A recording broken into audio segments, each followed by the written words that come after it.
Hello to all my beautiful nerds traveling from all over the vast universe, and welcome back to Nerdy Freak Universe. I am back at RangerStop 7 with Aljin Abella, Jungle Fury, Blue Ranger. Yep. It's like Theo. Yep. And since this is your first convention here in Orlando, how does it feel to be here? This is amazing. This is not just my first convention here, specifically in Orlando. It's the very first Power Rangers convention that I've ever been involved with, ever. So Really? Yeah, it's been an amazing experience. The past 2.5 days have been so busy and have been so full of life. It's been wonderful, honestly, to just meet every fan, friend, family member, exhibitor, sponsor who helped make this convention happen.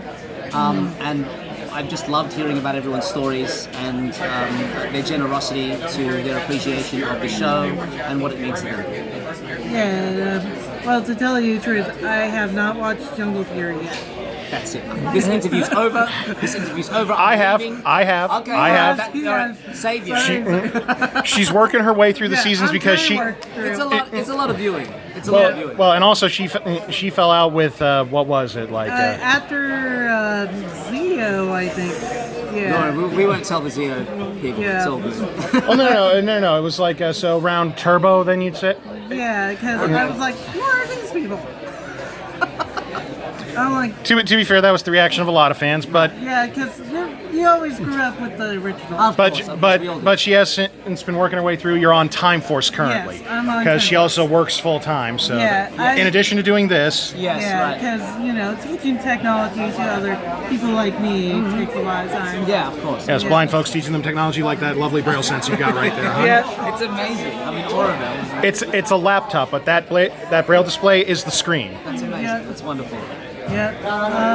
Let's see. How does it feel to meet fans that have grown up watching Jungle Fury? It's honestly a strange experience because, for someone to come up to you and say, I've grown up watching you and you're a big part of my childhood and this show means so much to me and it helped me get through X, Y, and Z is so incredibly touching.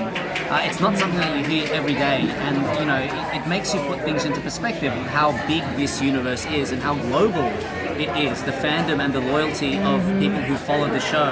I mean, you're absolutely right. Like, personally, I grew up on Mighty Morphin, I was running around the playground. I was about 10 or 11 years old pretending to be Walter Jones. So, Wow. had a lot of fun. I never expected in my wildest dreams, despite the fact that by then I knew I wanted to be an actor professionally, that I would ever get to be a Power Ranger.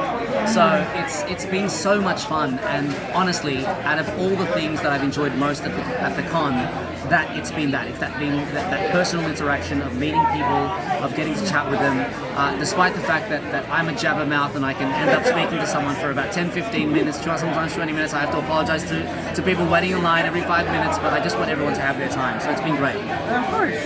What has been a favorite fan moment so far that you've been at this convention? Man, I can't really say, and I don't want to necessarily, reveal, some of the very personal stories that people have mentioned whilst they're with me. But anytime someone who has watched Jungle Fury, who has mentioned to me that when it was on, when it was screening, or since it's screened and they've watched it through streaming services or on DVD, that they were going through something like a difficult time in their life, and that for one way or another the show helped them get through that and helped them overcome some adversity and things like that. It meant so much. You have no idea. That's exactly what we do this for. I mean, it's entertainment. It's a wonderful show and it's a wonderful job, and I feel very fortunate to be part of the performing arts. But when it penetrates in that way and touches people in a significant, meaningful way, that's when you know that it's been all worthwhile. Yeah, because one reason why I want to watch Jungle Fury so much is one of the maskers is blind. He is, And it's the one with the bat. And Yeah, I'm that's like, my master. Yeah, Master Swoop. Yeah, I'm exactly. like, I need to watch that now. Yeah, and it's wonderful because when you look at that episode, you have the character of Theo, who's so used to burning the candle at both ends, and he's so used to multitasking, and he's very, very skilled and very, very good at what he does, and yet at the same time he can't do some of the most simplistic things in life, like he's practicing patience and slowing down, and it's Master Swoop who comes in with that knowledge, and who some people might look at as being disadvantaged. In fact, Theo makes that same mistake, but it by the end of the episode, it's a complete reversal.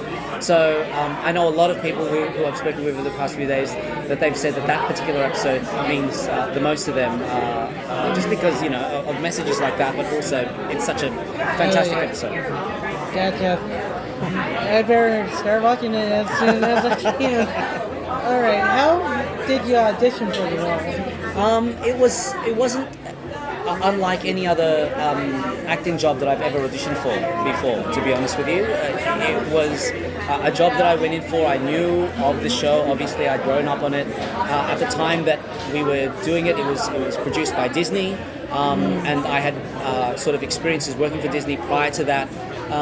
I auditioned for the role initially, and I didn't hear for like a good 2.5 weeks after my first initial audition. Usually in our business, by the time you get to that length of time, you've sort of gone, well, didn't get that one, The position has been filled. Exactly. But it was a really pleasant surprise that they called back and they said, hey, we really like what you did, we'd like you to come back.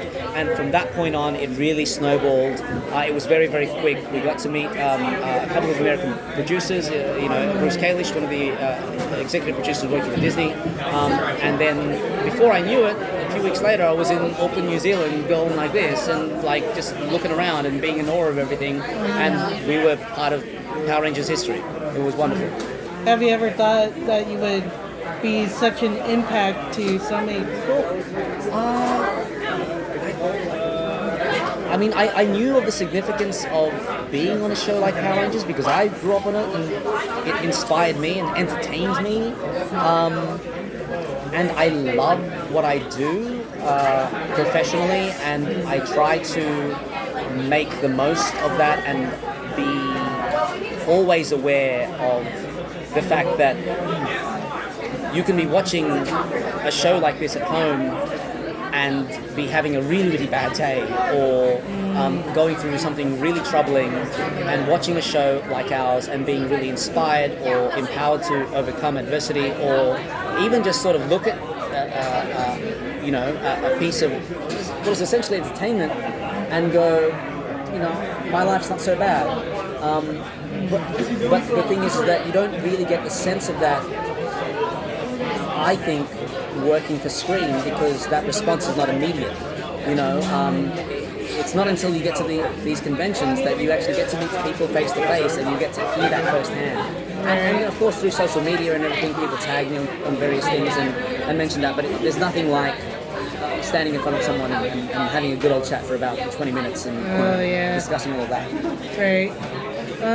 Any new projects that you have as of late, whether it doesn't have to be acting, but also non-acting?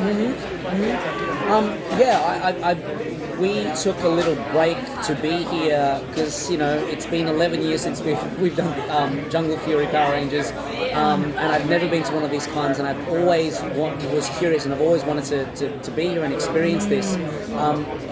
Since finishing up Power Rangers, primarily I'm based in Melbourne, Australia, which is that's where I'm based. I'm very busy there. I do a lot of theatre, and I do a lot of musical theatre over the past few years. I worked for Disney a few years after Power Rangers again on their musical Disney's Aladdin, which is based on the animated film. I toured that around the country for about 3 years. I've worked for various theatre companies based in Melbourne, not necessarily things that reach a global audience, but is still very dear to my heart, and I'm very fortunate in the sense that I've never sort of needed another job outside of the performing arts, which is a rare thing, but it's what I love to do, and despite the fact that it is one of the most insecure and jobs that you could undertake, and doesn't necessarily have the stability, it's something that I'm most passionate about. So working in that capacity is always going to be very important to me. Before we go, could you do your morphing phrase?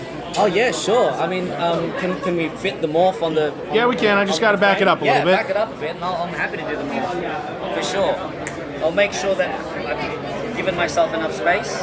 It took me a couple of. Before we got here, I did an instructional video on Instagram. It took me a couple of minutes to remember the morph. I've done more morphs, I think, over the past 3 days than I have in the past 11 years. But I've never actually got to do it since. So here we go. I'm going to try not to hit Roger behind me. You're all good? Okay, here we go. It goes like this. Ready! Jungle Beast! Spirit Unleashed! Woo! Thanks very much. No problem. Awesome. So, guys, make sure you catch Jungle Fury on Netflix if you can. Streaming on Netflix in most countries. Well, if you, of course, since we do probably have some Australian fans in the Nerd universe, which would be interesting. So try to catch it if you can. I gotta catch it sometime soon. Until next time, stay beautiful in the vast nerd universe. All right.